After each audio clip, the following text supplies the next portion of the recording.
It's the Black Real Estate Dialogue. Tune in. Tune in. Tune in. Tune in.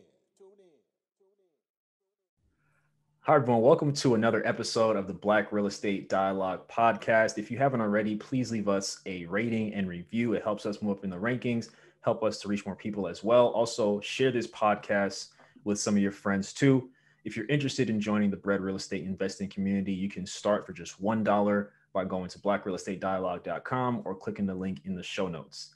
Here with me, I have a brother who I'm very excited to connect with again. I have Henry Washington, our episode 8 guest from the very beginning. So he's been down from the jump out of Arkansas. Henry, thank you so much for hopping back on the show, man.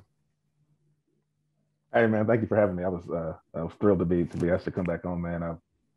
I've been, like I said, I've been following you since the beginning, man, and watched your growth and kind of what you've been able to build and what you're teaching people is super incredible. So I'm glad I get to be a part of it, man. I'm proud of what you do.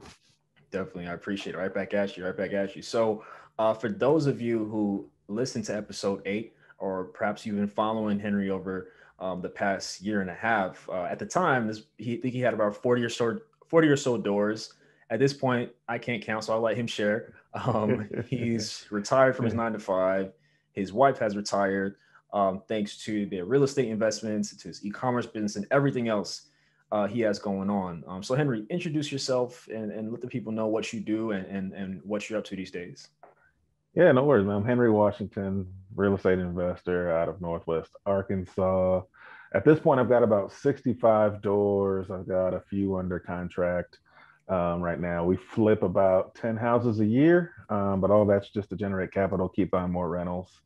I've got a e-commerce business, like Sam said, so I've got courses I teach people how to invest in real estate, and I also am a real estate coach. So I have an inner circle group with about 10 students, and we're helping them build out their real estate portfolios and hitting their freedom goals as well. So that's kind of what I do and what I got going on right now. Definitely. So for those who maybe this is their first time hearing you, perhaps they'll go back to episode 8. Could you just give like a quick overview of just how you got started in real estate? And yeah, just I guess start with how you got started in real estate and just what prompted you to feel like, this is going to be one of my keys to freedom. Yeah, man. So the abridged version is I got married super quick. And as a single guy, I had a great job. I made a great salary, but I was also really great at spending everything I made. And that's all well and good. Like I would get to a point after I get paid, like a week and a half in, so I got like a few days left before I get paid. And I'm like trying to figure out how much money I can spend eating off the dollar menu to survive till my next paycheck. When you get married, that doesn't fly anymore. And so I had to figure out a way to make more money. And so what I was really looking for was side hustles and like other jobs I could do to generate more money. And when I was kind of searching for those things, I kept coming across articles about real estate and books and things about real estate. And really what triggered it was I watched a YouTube, it was a TED Talk on YouTube, and it was this kid in the UK, and he had 20 some odd doors and he was financially free. And the title of the video was like, how to design your dream life through passive income.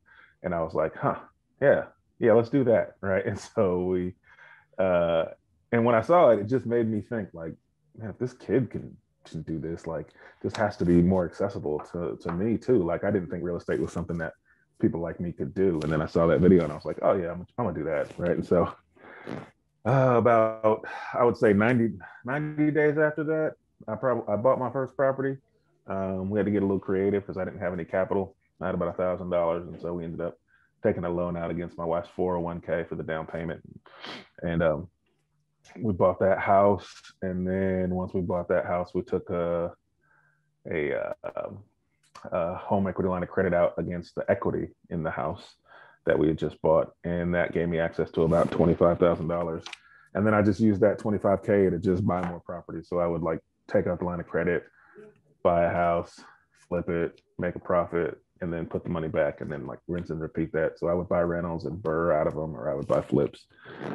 And so that was kind of like my my entryway into the real estate space, but it provided me with uh, some information, right? And that information was that like that's when I learned that this could be more than just a way to make a little extra money. Like I that let me know how life changing it was to only have $1,000 to go, and then 90 days later you now have an asset, and then the bank gives you another $25,000 to go buy more assets with. Like that's mind blowing when you when you didn't even know this was a thing before.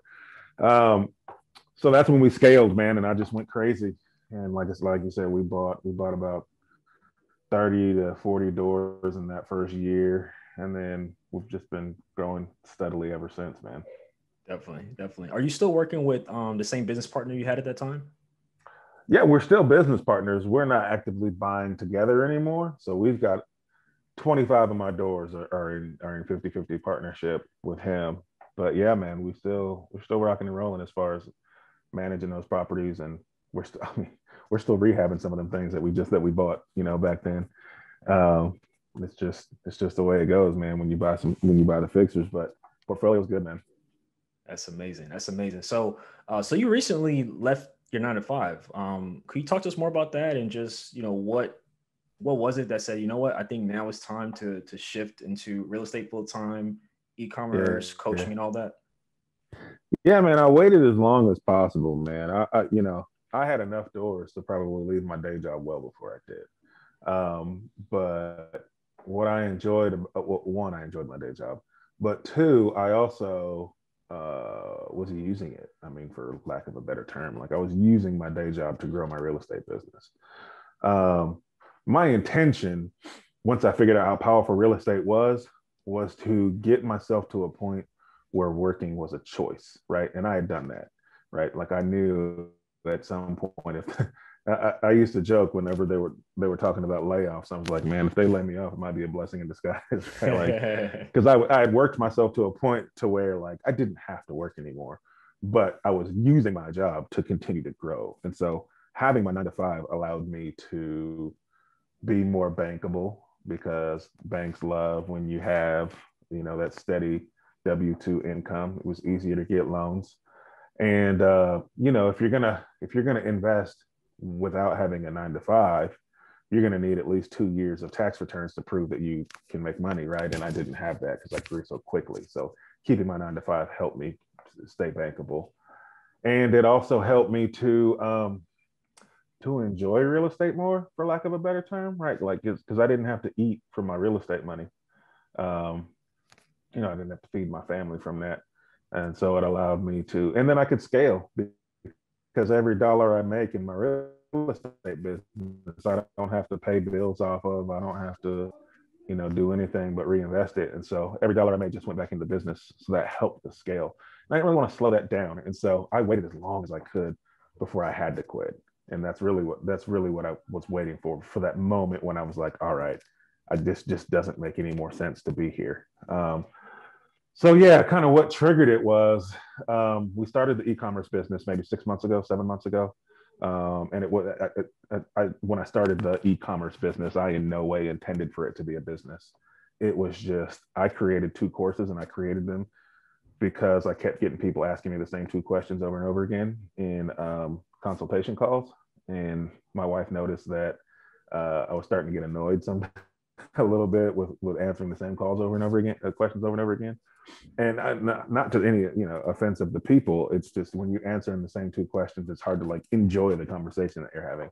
And so she was like, well, why don't you just like put that information out there somewhere and then point people to it? And I was like, that's brilliant. This is like, so I created these courses, and I gave them a really low ticket, 25 to 40, $50 is the price point. And then I would point people to those courses, and after they take the courses, if they have questions, they can come talk to me. We'd do a consultation.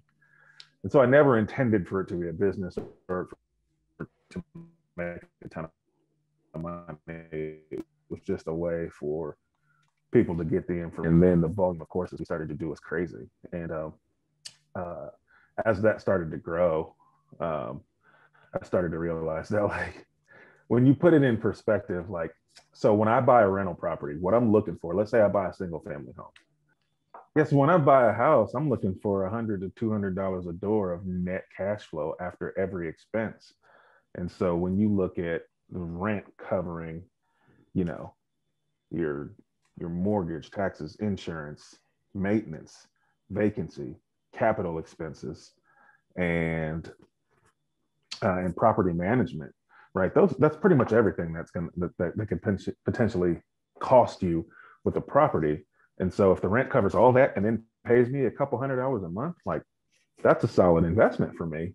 And so when you're doing courses and you put something out there and it does a couple $100 in an hour, in an hour or two, like you just start to realize, oh wait, maybe like this is something I should turn into a business or treat more like a business. And so we did, and so that turned into a different an extra revenue stream for us. And then as that continued to grow, it opened more doors, because then it opened the door to like coaching, because if people were paying for the courses, I would keep getting questions about like, hey, do you mentor, do you coach, do you mentor, do you coach, I'd pay you, I just need help. And I had never thought about things like that before. And so I just had to get strategic about like figuring out what a coaching program looks like. And so we started a coaching program, and now I've got 10 students. And so and that's an additional revenue stream. And so I waited to quit my job until I had created these additional revenue streams that were separate from my real estate business, because now those revenue streams replaced my salary from my day job, and I still don't have to touch my real estate money. I can keep reinvesting it. I can keep growing. And I've been investing for more than 2 years now. So I've got the 2 year tax returns to help me stay bankable. And so that's kind of why we waited. And it just basically allowed me to continue to do what I was doing. I just replaced my day job income with other streams of income outside of real estate. Love it, man. Love it. And one thing you mentioned that I really like is that you took as long as possible, and you did it very strategically. You waited till you had those 2 years of tax returns and things. And I mean, you see it all over the internet, right? Like jobs are a scam, quit your job, and so on and so forth. And, trust me, I understand the positioning. I get it. I get Right. it. But I think a lot of people get carried away with it and take it literally when it's not always meant that way. Right. Right. There could be benefits to keeping your 9 to 5 for some time, to get loans or different things. Like I think people should be strategic with it and not impulsive with it if you can help yourself. Some people are just Right. in miserable work situations where sometimes you got to make that jump and just do Right. your own thing, but that's not everybody. So I think it's inspiring to hear that you did it differently. You took a little bit longer until Mhm. you left. Yeah, man. I think I agree with you. Because I'll make posts from time to time that's like, hey man, your job don't love you, right? And that's Yeah. and that's what but that's what it's intended for. Like I want people to know that, like I mentioned before, like I wanted to give myself the choice to work, Hmm. right? And I got to that point way quicker than I actually decided to quit. But there's freedom in just knowing that you can, if the situation calls for it, right?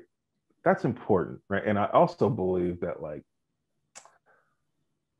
you a job is um I mean it's making somebody else wealthy. That's what you're doing. And I think that we just need to be cognizant of the situation that we're in so that we can leverage that job to our advantage.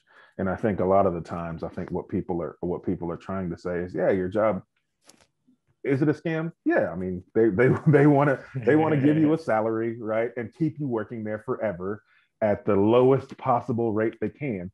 That won't let you walk out the door, right? Like that's a business. That's what a business does. I'm not saying that you should leave because of that. I'm saying that you just need to know that that's what they're doing. Understand that your job is to make them rich and make them money, right? And don't let that be all you focus on. Because Mhm. once you know that, like once I figured out that, like, hey man, like my job is to make this really rich family a whole lot more rich. And like if I give them all my energy, like all I got in that 8 to 9 hours that they got me, and then I get home and I got no energy to build anything for myself, that's a problem, right? And so it's just being aware that like they're going to take as much as you give them. I'm not saying do a bad job.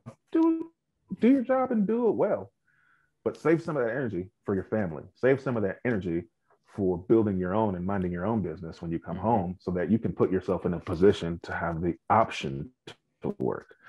And then if you want to leave, leave. And if you don't, no. But at least you have a choice now. Love it. Love it. So talk to us about that last day when you turned everything in and, thank you for everything. And you walked out and the 9 to 5 was no more. Talk to us about that moment. Yeah, man. So it's a little different in this COVID environment. It wasn't everything I thought it would be.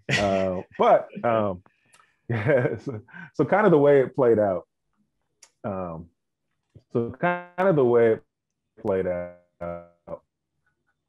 Was, in all honesty, like I was falling behind in some of my work. Manager, I called him because I had a question about some of those tasks, and after he answered my question, like he just kind of had a little bit of an attitude, and I was like digging into what's going on, and he basically told me that I was slacking, right, and not getting things done in the timely manner, and that's not how we operate as a company, and blah blah blah, yada yada yada, and like in those moments, in those conversations, your ego wants to go, man, I gotta work hard, and right, but like when I stepped back and thought about it, I was like, he's right, right, he's right. I could be doing more, right, and then I had to ask myself a series of questions, because as an employee of that company, I need to do what I said I would do when I signed that offer letter.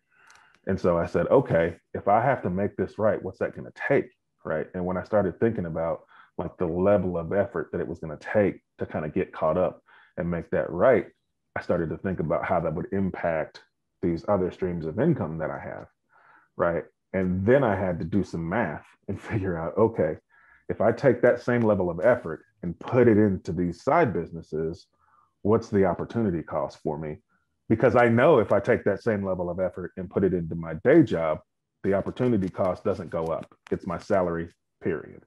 Right. And so as I started to do that math, I was like, I mean, if I do this right, I could make my salary in 30 to 60 days versus a year. And so that's when it was like, okay, well, it just doesn't make any more sense for me to be here, because if I can't give them everything that they require, and it makes more sense for me to put that effort somewhere else and bet on myself with it, then that's what I need to do. And so I had that conversation. So I called my bosses that, the next day or so, and I was upfront with them. I told them, hey, you're right. I understand why you feel that way. Here's the things that I've got going on, and it just doesn't make sense for me to put that effort in this direction. They totally understood. They were a company. They hired me because I was a real estate investor. Yeah. Right. So they knew I was doing that on the side. Right. But it was a benefit to them that I had some of that knowledge. And so for me to tell them that I was going to go put that effort into my own business wasn't a huge surprise to them. And so when I left, I wanted to be fair. I was like, look, I'll give you as long as you need. We're in this period where we were doing a lot of work. They needed some extra help. And I was like, I don't just want to give y'all 2 weeks and say I'm gone. Like, if you need me to stay longer, I'll stay longer. And so we agreed on 30 days for me to finish out my work there. And I think we got through like 2 days, and my manager called me and he was like, hey, yeah, we talked, and I think we're good if you just want to call it good here. and I was like, okay, like, you want me to leave now? I'll leave now. And he was like, yeah, I think it's probably just best if we separate now. And I was like, did I just get fired from quitting? Basically. Right. But there was no hard feelings at all. Like they were just it happens a lot of the times when you put in your notice with someplace. Mm-hmm. They just figure it's better to cut the ties quick and get somebody else trained up versus to spend the time on somebody that they know is out the door. And so there was no hard feelings. I still meet with my old boss. We have lunch like a week or so ago, and we were talking. So it's all been positive. But it was good to just be able to walk away, man. It was good to know that, like, I bet on me, and it's still scary. Don't get me wrong. Like, when that last paycheck direct deposit hits, and ain't no more coming, it's a scary feeling. But it's been good, man. My business we had our best month ever last month, right? And that was really my first like full month focusing on my business. So it's confirmation that I did the right thing. That's amazing, man. That's amazing. Very, very inspirational.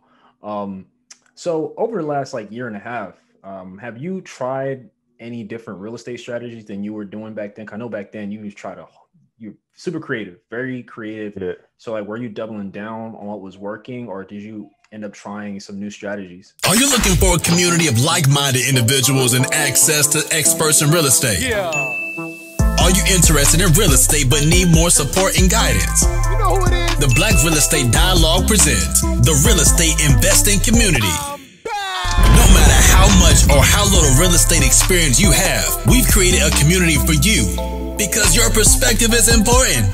All right, tell me, where's the #1 place where you can do Q&A with experienced guest speakers 2 times per month? How about unlimited access to past guest speakers' recordings? What about a private Slack channel to engage in daily discussion with everybody in the community to share resources and support each other? Head on over to blackrealestatedialogue.com. That's blackrealestatedialogue.com. It's the real estate investing community presented by the Black Real Estate Dialogue. Come join us today. What's funny is I just now started trying a new strategy. But up until now, I hadn't, because COVID threw a wrench in a lot of that. And so once COVID hit, so like I was branching out and I did a storage unit deal actually. And so like I had a storage unit under contract, and then that's right when COVID hit and everything started to shut down. And we ended up buying it because we had contracted to do it. And the plan was to hold it. It was going to be a great cash flowing asset. But you remember the beginning of COVID, nobody knew what was going to happen. Real estate was going to tank. Commercial real estate was going to tank. Like the world was going to go to crap. And so like, we just were like, all right, we don't know what's going to happen, but we know cash will be king if things go crazy. So instead of holding it, let's flip it, because there was equity in it. And we sold it. And so we made a great chunk of change. It wasn't a bad deal to sell it. But, knowing what I know now about real estate, it's appreciated a ton since then, and we should have kept it. But, at that point, we did what we felt was the smartest decision. And so from there, I just got pretty conservative. So I never stopped buying, and I never stopped doing deals through COVID. I just got a little more strict on my numbers. And so there were several deals that I passed on because the numbers were tighter than I would have liked. But pre-COVID, I probably would have bought because I had a better understanding of the market. But kind of as COVID in the throes of COVID, we just didn't know what was going to happen. And so there were some deals that we passed on, but we continued to buy. And now the market's gone crazy, and so I probably should have bought everything that came across my desk. But you have to be cautious, because we didn't know what we didn't know, and so what we did was I stayed the course, right? I continued marketing, I continued to buy deals. I didn't pour a bunch more money into marketing because I didn't know how effective it would be. Because a lot of people, before the market went crazy, before the prices went up, a lot of people were holding on to their assets because they wanted to put their money in things they could touch when things got a little chaotic. But then once the real estate market started to boom, now everybody's trying to sell it and capitalize on that. So it wasn't until just this month that I branched out. And so typically my main deal finding strategies have been direct mail, and they've been my lead generation website. So people go to find me on the website and they fill out a form that if they want to sell their home. And so the website hasn't been returning as high of results. It's been super slow, but the website's expensive. And so what I've done is I've diverted the capital from the Google AdWords campaign, and I put it into cold calling. Mm-hmm. And so a lot of people are doing cold calling and text messages for marketing for real estate deals. Text messages is getting a little funky with the rules, and so that's starting to die down. And so I was like, well, let's try this cold calling thing. And I found a company that cold calls for you because I hate cold calling. And so they cold call for you in scale and volume. And so I diverted that capital to there. I gave them a list, and they've been calling for me for about probably a week now. And it's generated quite a few leads. It's already generated more leads than my website generated in like 3 months. So so far, so good. So a little more creative with how we're finding deals, like how we're sourcing the deals. But as far as like how we're taking them down, it's still very similar. We use financing from small banks, and the small banks will typically loan 85 to 100% based on how good of a deal I get, and what it appraises out for. And if I have to bring a down payment, I'll typically borrow that like private money. And so 9 times out of 10, if I buy a deal, I'm not bringing any money to the table. Money gets brought to the table. I just don't bring it. Definitely. Definitely. And folks, that information will be in the course, which is going to be in the show notes. Awesome. Hey, yeah, yes, sir. Yes, sir. Awesome, man. That's amazing. That's amazing. So it sounds like you still been getting the creative juices flowing. Is it, so it seems like it's a seller's market in every corner of the United States. Is it like that in your market? Like homes are going for way over asking? Like, how do you, like, has it been difficult to find deals this year that fit your numbers and criteria as like 12 to 15 months ago? Nope. Nope. So yes, the answer to your question is yes. It's going crazy here, just like everywhere else. The appreciation's nuts. I'm selling properties because they've appreciated so much that if I kept them as rentals, it would take me 10 to 15 years to get the kind of cash I'm gonna get for selling them. Right. So the market's going crazy. Has that stopped me from finding deals or slowed it down? No, I've actually found more deals. It's been kind of crazy. And so what I would tell people, like, don't believe the hype, right? Everybody says it's hard to find deals in a regular market. And so now that this market is super hot and everything's going above asking, they're like, there's no deals left out there. Yeah, there is. Yeah, there is. You just have to know how to look and be consistent about looking. If you want to get on the MLS with a realtor and try to find a deal, good luck. You're trying to find deals that literally thousands of people get their eyes on at the same time, right? So it's innately going to bring competition. So you have to find deals that a whole lot less people get their eyes on, right? And so how do you do that? Off-market deal finding strategies, direct mail, cold calling, the things we just talked about. The difference is there's still people that do those things too. So there's some level of competition there, right? And because the market's so hot, your pool of people who are willing to sell their home at a discount is less, right? So there's always, no matter the market, hot, cold, there are going to be people who need to sell their home at a discount because the need is a situation. And people get in situations all the time. I buy houses because people have to pay off, crazy medical bills. I buy houses because people have to pay off, lawyers and court costs. I buy houses because people have landlord or tenants who've just completely destroyed it and they don't have the money to renovate it. Like, I'm not buying houses, I'm buying situations. And it doesn't matter if a market's hot or cold, there's always going to be a situation that causes someone to need help from an investor who can pay cash for their home. There's just less of those people when the market's hot because some of those people are going to go ahead and test the waters and just stick it on the market and see if they can get a premium for it. And a lot of them are, right? So the situations are fewer, but they're still out there. And so what does that mean for an investor? It means that if you want to find the deals that are left, you have to be consistent about your marketing. You have to be consistent about your follow-up. You have to be consistent about making offers, right? You have to be consistent and persistent. The people who spend the right amount of money on marketing, who consistently follow up on their marketing, who consistently answer the phone, go to look at houses quickly, make the offers quickly. Those are the ones who are getting the deals. They're the ones that are jumping first, and they're the ones that are consistently sending the marketing and consistently following up with the marketing. 6 months ago, 6 months, a year ago, you could send mail. You could say, oh, I'm gonna test the waters. I'm gonna send 500 mailers and see if I get a lead. And you might get a lead, and then you might buy that lead, and then you might monetize that lead. That's out the window now. Like, there's no like, I'm just gonna try a little bit of this and see if I land a deal.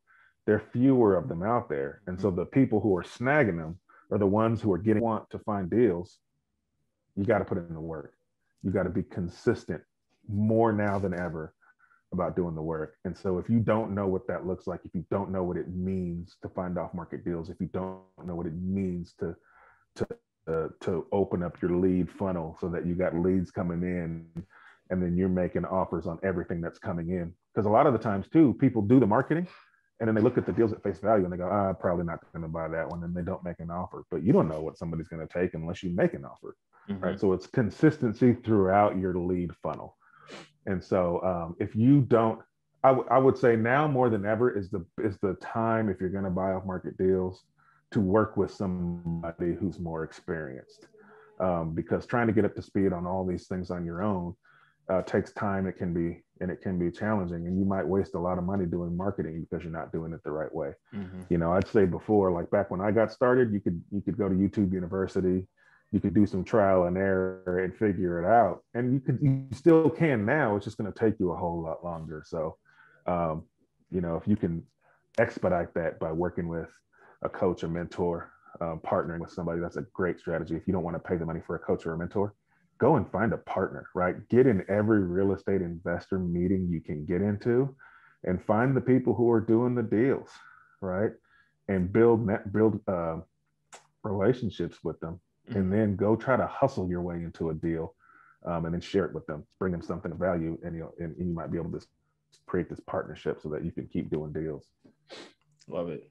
That's the game right there, folks. That's the game right there. If you want to find deals in this market, you got to hustle. If it's possible, you definitely got to hustle. So, man, something else that the listeners may not be aware of is that your wife also left her 9-to-5 too. So talk to us about that, because that's a game changer. Not only did you go into business full time, your wife was able to leave her job too. So talk to us more about that. Yeah, man. So once I left the 9-to-5 to focus more on the coaching, the courses, and continuing to build those income streams, my real estate business didn't stop, right? So I had that too. And so I'd say a couple of weeks in, I was just like dying because I was trying to do all of it. And I have a couple different coaches myself. So when I'm preaching to y'all about, working with people who know things, I say that because I do it. I spend a lot of money on good coaches, and they really, really help. And so one of my coaches was like, you need to hire people to help you. And I'm like, that's easier said than done, right? And so what I did was I started looking at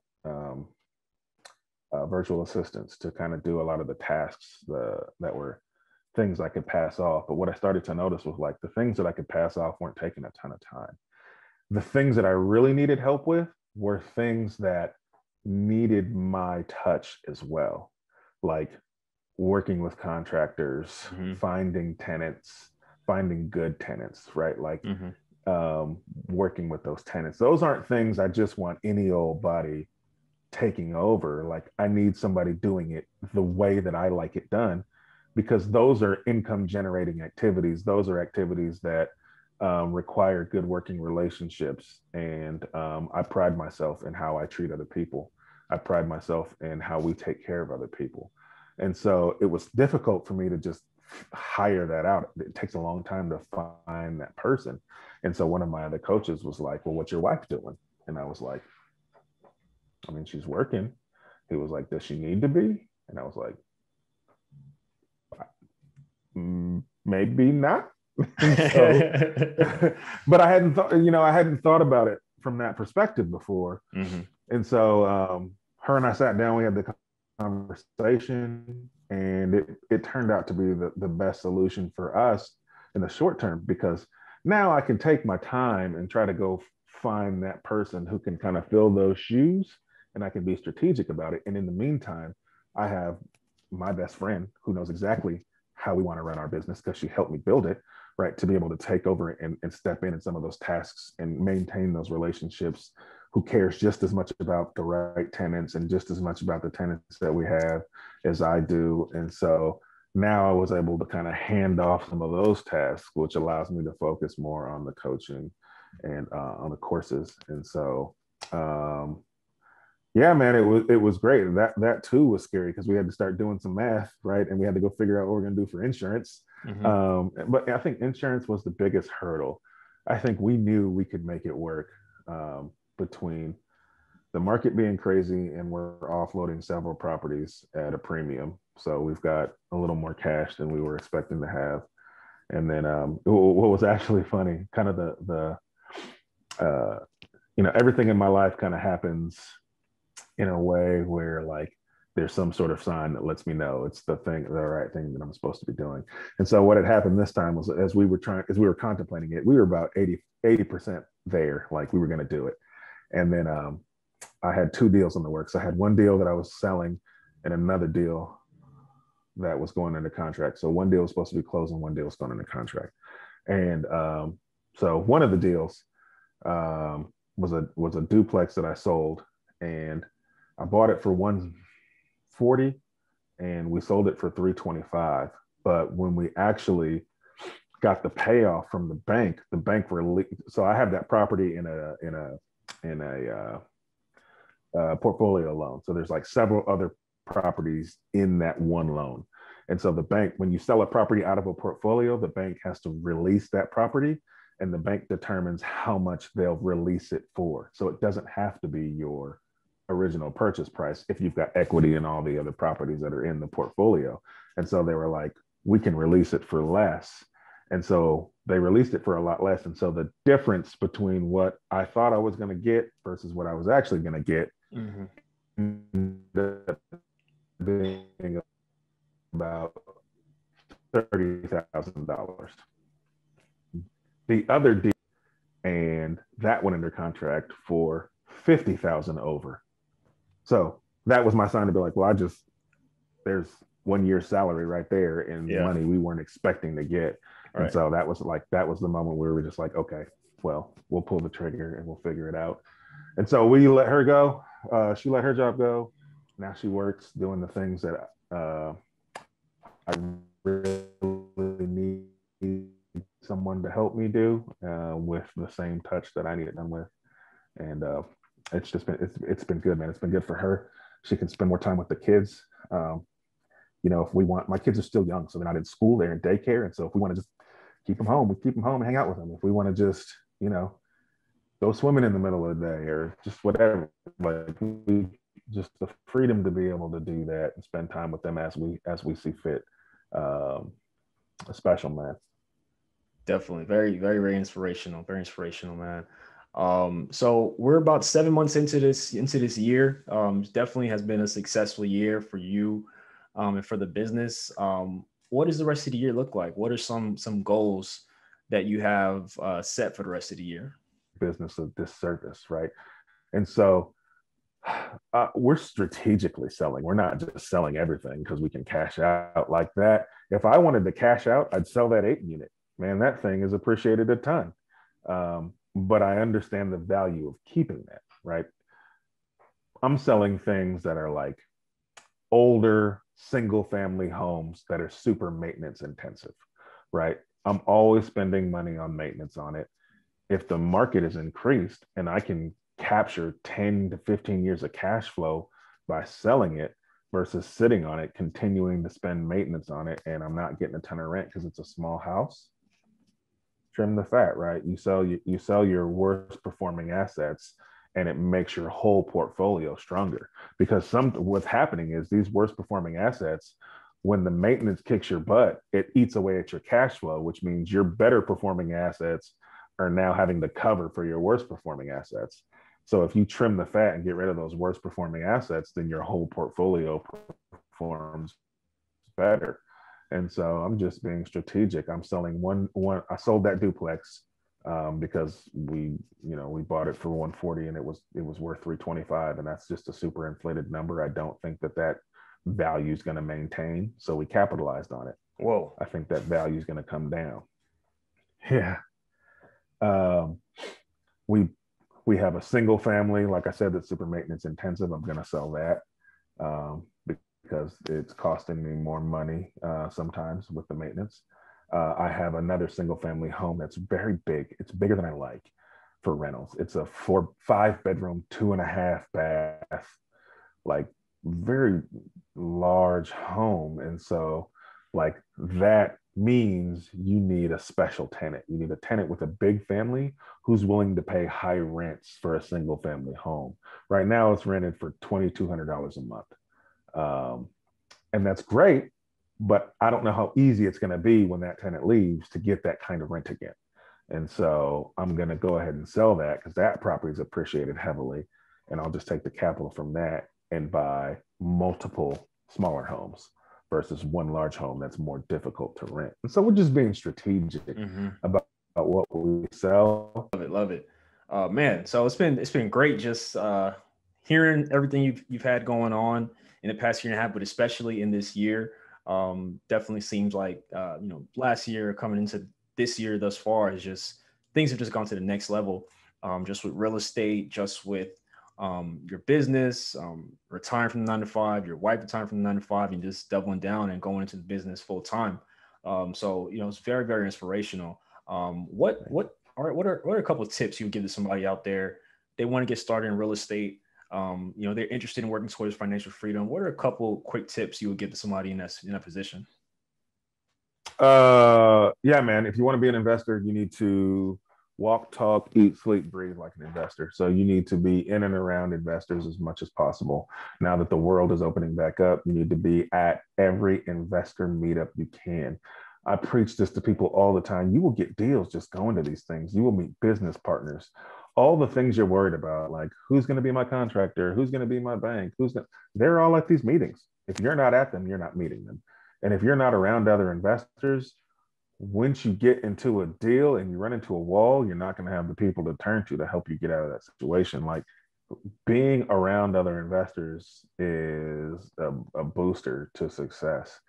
And it's tedious, especially when you have a day job, right? Because the last thing you want to do after you work 8 or 9 hours is go spend another hour or two, right, around other people who you don't know. And so, even my students, I preach it to them in our weekly calls, like, y'all aren't in enough meetings. Y'all aren't in enough meetings. There's deals in these meetings. So get around other investors. It's going to help paint a picture for you about what you want to do, what kind of investing you want to do, what problems other investors are having, so you can be strategic about how you're going to address those problems.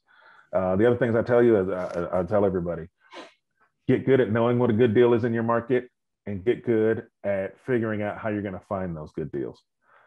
That's it. Don't worry about nothing else. Go to investor meetings, learn what a good deal is in your market, figure out the strategy you're going to use to find those good deals. So for me, it was investor meetings. I learned that a good deal in my market was, 70% of the market value minus the repairs. I learned what neighborhoods those were in, right? And I learned a lot of that by going to the RIA meetings, the real estate investor meetings. And then I figured out my strategy for finding deals was going to be direct mail. I figured out how much I needed to spend on that direct mail for it to be effective, and then I just started doing it. I didn't know all the details. I just know I needed to start sending mail, and I figured it out, right? And so those are the things that I focused on. And then once I got a good deal, I had a network of other investors who were able to help me figure out how to take that deal down. And that's how I learned to use that 401k loan on my first deal, because I didn't know that was a thing, right? But because I was around other investors, I had people in my ear helping me figure out, here's one thing you could do. Here's somebody you could talk to. All right, to go talk to this person. They did it that way. And I figured it out, man. Investor meetups, learn what a good deal is, learn how you're going to find those good deals, take action. Love it. Love it, man. So let the people know where they can find you, where they can access your courses, your coaching, all that good stuff. And we'll definitely be sure to include that in the show notes as well. Yeah, man. Best place to find me is on Instagram. I'm at the Henry Washington on Instagram. The best place to find my courses or content is www.henrywashington.com. You can get my free book on how to finance deals with little to no money utilizing small banks. That's it right here behind me over that, like right there. That's it. You got it. You can get a copy of that book for free, and there's access to my courses in there as well. But that's the best place, man. Awesome, man. Thank you so much for getting on the show. Looking forward to continue to see your progress. Of course, we'll be in touch. But I'm looking forward to putting this one out, man. Thank you, Mr. Sam. I am so proud of what you do. I'm so glad I get to be a part of it for a second time, man. You are an inspiration yourself, man, and I know people really enjoy what you do and what you put out and the lessons that you teach, man. Thank you so much. I appreciate it. Well, thank you everyone for listening to another episode of the Black Real Estate Dialogue podcast. If you want to keep up with what we have going on, go to blackrealestatedialogue.com. If you're interested in joining the Bread Real Estate Investing community and starting your first week for $1, click the link in the show notes or go to blackrealestatedialogue.com. Lastly, please leave us a rating and review on whichever platform you're listening to this on. We like 5-star ratings, so thank you in advance. Thank you all again. I look forward to hearing from you all soon. Hi, everyone. Sam here from the Black Real Estate Dialogue. Make sure to hit that notification bell and that subscribe button and to visit us at blackrealestatedialogue.com.